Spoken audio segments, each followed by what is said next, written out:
آپ نے سنا ہوگا حضور نے سورہ رحمان کے بارے میں فرمایا ہے، سورۃ الرحمن عروس القرآن. یہ سورہ رحمان جو ہے یہ قرآن کی دلہن ہے. جیسے دلہن کو آپ خوشنما لباس پہناتے ہیں، آراستہ پیراستہ اس کو گہنے اور اس کو زیور پہناتے ہیں، تو جس طریقے سے سجاتے ہیں آپ دلہن کو، اللہ تعالیٰ نے ایک سورت قرآن مجید میں یہ ایسی رکھی ہے سورہ رحمان کہ اسے خوب سجایا ہے. اس میں الفاظ کا در و بست، اس کا اپنا ایک ڈیوائن میوزک ہے. وہ تو اللہ تعالیٰ قراء جو ہے خاص طور پر مصر کے قراء، اللہ تعالیٰ ان پر رحمت نازل فرمائے، ان کی خطاؤں سے درگزر کرے. جس طرح قرآن کے انٹرنسک میوزک کو انہوں نے واضح کیا ہے. واقعہ یہ ہے کہ اگر یہ لوگ نہ ہوتے، شیخ عبد الباسط محمد عبد الصمد، شیخ محمود خلیل الحصری، یہ لوگ کہ جنہوں نے قرآن کے اس غنا میوزک، یہ لفظ جو ہے آپ حیران نہ ہو کہ میں یہ کوئی شاید توہین کر رہا ہوں قرآن کی، حضور نے یہ لفظ استعمال کیا ہے. تغنو، اس قرآن کو اچھی سے اچھی خوشلہانی کے ساتھ پڑھو. من لم یتغن بالقرآن فلیس منا، جو قرآن کو بہتر سے بہتر انداز میں، اچھی سے اچھی آواز میں، خوشلہانی کے ساتھ پڑھنے کی کوشش نہیں کرتا، وہ ہم میں سے نہیں ہے. بلکہ ایک مرتبہ حضور رات کے وقت آپ گشت پر تھے اپنے ساتھیوں کے حالات معلوم کرنے کے لیے. حضرت ابو موسیٰ اشعری رضی اللہ تعالیٰ عنہ ایک صحابی ہیں، ان کے گھر کے پاس سے گزر ہوا، وہ رات کو تہجد پڑھ رہے تھے، کھڑے ہوئے کیف کے عالم میں قرآن تلاوت کر رہے ہیں. حضور کو بہت پسند آئی ان کی قرات، کافی دیر تک وہاں کھڑے سنتے رہے. اب انہیں کیا پتا کون سن رہا ہے. بالکل اسی طرح سمجھ لیجئے ایک بات یاد آئی ہے. حضور فرماتے ہیں کہ جس طرح کان لگا کر اللہ قرآن کو سنتا ہے، کسی چیز کو نہیں سنتا. ہمیں نظر نہیں آتا نا، ہمیں معلوم نہیں ہے. ہم قرآن پڑھ رہے ہیں تو سننے والا کون ہے؟ سب سے زیادہ کان لگا کر خود اللہ. یہاں اس لیے مجھے یاد آیا کہ ابو موسیٰ اشعری کو کیا پتا تھا کہ کون سن رہا ہے. وہ اپنی کیفیت میں نماز میں تہجد میں قرآن کی تلاوت کر رہے تھے، اور ظاہر بات ہے ان کے گھر ایکڑوں میں بنے ہوئے نہیں تھے، ایک ایک کمرہ، ایک ایک کوئی حجرہ، ایسے ہی تو گھر تھے نا صحابہ کے. لہذا حضور پاس سے گزرے، آواز آئی، کافی دیر سنتے رہے. اس کے بعد آپ تشریف لے گئے. صبح فجر میں ملاقات ہوئی تو حضور نے تحسین کے انداز میں فرمایا، یا ابا موسیٰ انک قد اوتیت مزمارا من مزامیر آل داؤد. اے ابو موسیٰ، تمہیں تو آل داؤد کے سازوں میں سے ایک ساز اللہ نے عطا فرما دیا ہے. جس طرح حضرت داؤد، لہن داؤدی مشہور ہے کہ جب وہ پچھلے پہر رات کو حمد کے ترانے الاپتے تھے، قرآن میں ہے کہ پرندے شامل ہو جاتے تھے ساتھ، اور پہاڑ وجد میں آتے تھے، پہاڑ بھی ان کے ساتھ شریک ہوتے تھے. تو جس طرح کا اللہ نے ان کو لہن عطا فرمایا تھا، حضور نے تحسین کے انداز میں فرمایا ہے ابو موسیٰ اشعری، اللہ نے تمہیں بھی آل داؤد کے سازوں میں سے ایک ساز عطا فرمایا.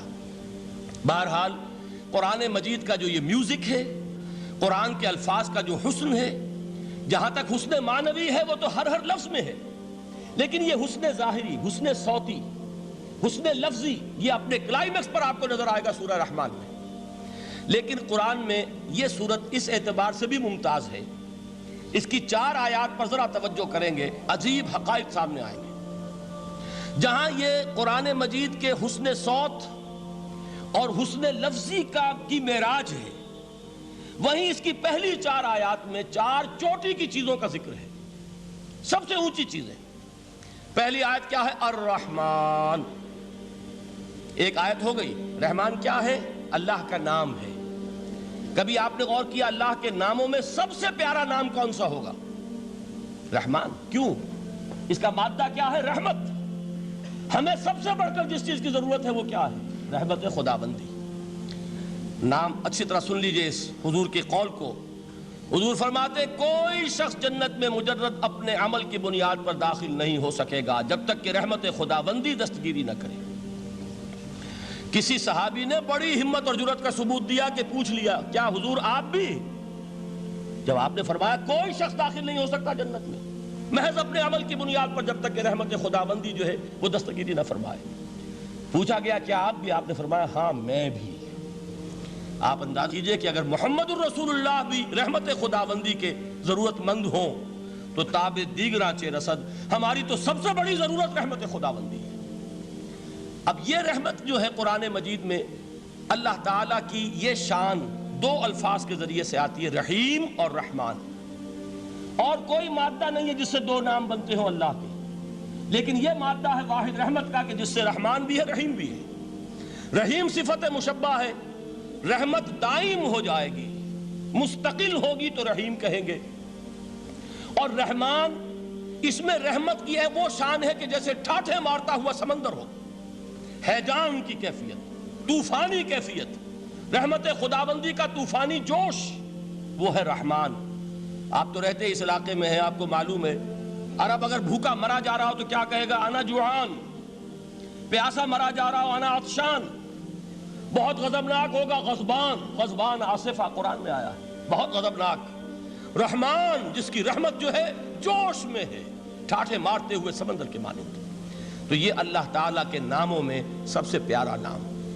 اب آگے چلیے، الرحمن علم القرآن، رحمان نے قرآن سکھایا۔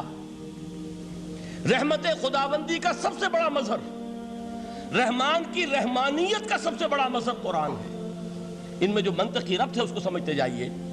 اچھا آپ یہ سوچئے، جو علم بھی انسان کو حاصل ہوا وہ کس نے دیا؟ اللہ نے۔ سائنس کا علم کس نے دیا؟ اللہ نے۔ علم آدم الاسماء کلہا، وہ علم الاسماء جو حضرت آدم کو دے دیا گیا تھا ازل میں، یہ اسی کا ظہور ہے، یہ اسی کی ایکسفولیشن ہے جو ہو رہی ہے اور ہوتی رہے گی ابھی۔ اور دوسرے علم ہے وہ کس نے دی؟ اللہ نے دی۔ لا یحیطون بشیء من علمہ الا بما شاء، مخلوق میں سے کوئی اللہ کے علم میں سے کسی شے کا احاطہ نہیں کر سکتا مگر وہ جتنا اللہ دینا چاہے۔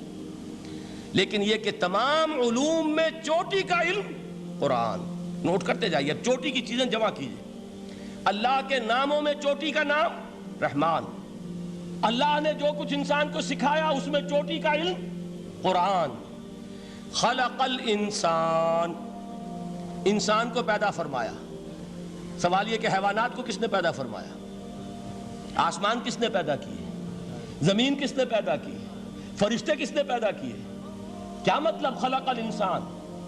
اس کی تمام مخلوقات میں اس کا کلائمیکس، اس کی تخلیق کی معراج، اس کے تخلیق کا نقطہ عروج انسان ہے۔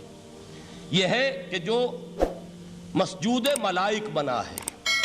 وَلَقَدْ كَرَّمْنَا بَنِي آدَمَ وَحَمَلْنَاهُمْ فِي الْبَرِّ وَالْبَحْرِ وَرَزَقْنَاهُمْ مِنَ الطَّيِّبَاتِ وَفَضَّلْنَاهُمْ عَلَى كَثِيرٍ مِّمَّنْ خَلَقْنَا تَفْضِيلًا۔ تو تخلیق میں